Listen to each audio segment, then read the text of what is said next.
महाभारत भाग 23। महाभारत युद्ध के बाद युधिष्ठिर को इससे बड़ी शांति मिली। उन्होंने मानव शरीर त्याग कर देव रूप प्राप्त किया। महाभारत युद्ध में सर्वनाश हो गया।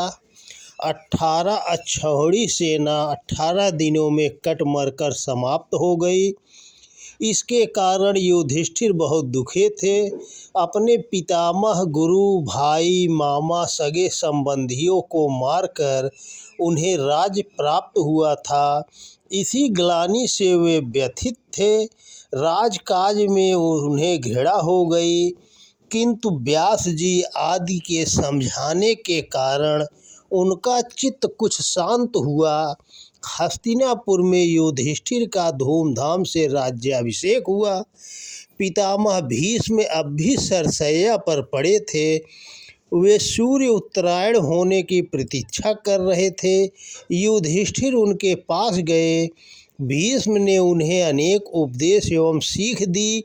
वे अमूल्य उपदेश महाभारत के शांति पर्व में लिखे हैं।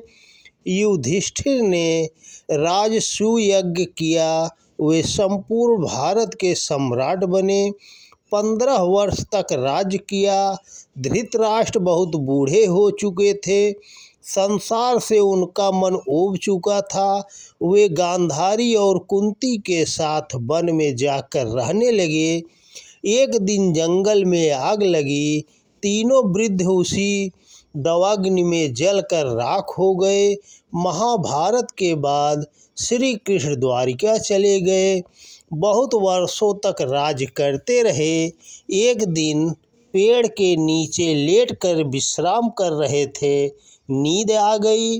उधर से एक शिकारी निकला। उसने दूर से सोते हुए कृष्ण को देखा।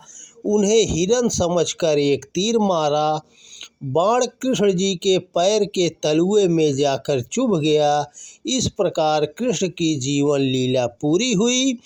पांडव उदास रहने लगे। अब न धृतराष्ट्र थे, न माता गांधारी और न कुंती। सदा के सहायक श्री कृष्ण भी चले गए। पांडवों का मन दुनिया से विरक्त हो गया। राज्य का भार अभिमन्यु के पुत्र परीक्षित को सौंपकर वे सभी हिमालय की ओर चले गए। हिमालय के ऊंचे शिखर पर पांडव चलते चले गए। द्रौपदी चलते चलते थक गई। एकाएक एक स्थान पर गिर पड़ी। पांचों पांडव उसके भाग कर आए, किंतु वह प्राण त्याग चुकी थी। पिंजरा पड़ा था, पंछी उड़ चुका था। पांडव और आगे बढ़े, किंतु सहदेव, नकुल, भीम और अर्जुन एक के बाद एक गिरकर बर्फ की गोद में सो गए। बच रहे अकेले युधिष्ठिर और उनका कुत्ता। वे आगे बढ़ते गए। कहते हैं युधिष्ठिर को स्वर्ग ले जाने के लिए विमान आया, लेकिन कुत्ते को छोड़कर वे अकेले विमान पर जाने को तैयार नहीं हुए। वास्तव में धर्मराज के साथ कुत्ता धर्म का प्रतीक था। स्वर्ग में पहुंचकर युधिष्ठिर ने देखा कि दुर्योधन स्वर्ग में पहले से विराजमान है। युधिष्ठिर का मन घृणा से भर गया। दुर्योधन जैसा अधार्मिक व्यक्ति स्वर्ग में कैसा? देवदूत ने बताया कि दुर्योधन ने युद्ध भूमि में वीर गति प्राप्त करके स्वर्ग प्राप्त किया है। फिर युधिष्ठिर ने उस स्थान को देखना चाहा जहां उनके भाई आदि थे। देवदूत उन्हें लेकर आगे बढ़ा। उसका मार्ग बहुत गंदा और दुर्गंध से भरा था। युधिष्ठिर ने वापस लौटना चाहा, तभी आवाज आई, महाराज आप जाइए नहीं, आपके आने से बड़ी शांति मिल रही है। युधिष्ठिर ने आश्चर्य से पूछा, कौन हो तुम?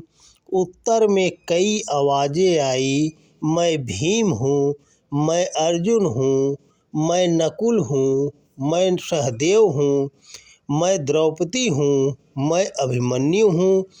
युधिष्ठिर विह्वल होकर बोले क्या यही स्वर्ग का न्याय है कि दुर्योधन जैसे लोग स्वर्ग का सुख भोगे और मेरे सत्यनिष्ठ भाई नरक का कष्ट सहे? मैं भी यहीं अपने भाइयों के साथ रहूँगा। मुझे तुम्हारा स्वर्ग नहीं चाहिए। इतने में धर्म देवता वहीं प्रकट हो गए। वही स्थान स्वर्ग में बदल गया। धर्मदेव बोले, युधिष्ठिर, धन्य है तुम्हारा भ्रात प्रेम, जिसके लिए तुमने स्वर्ग को भी ठुकरा दिया। अर्जुन आदि नरक में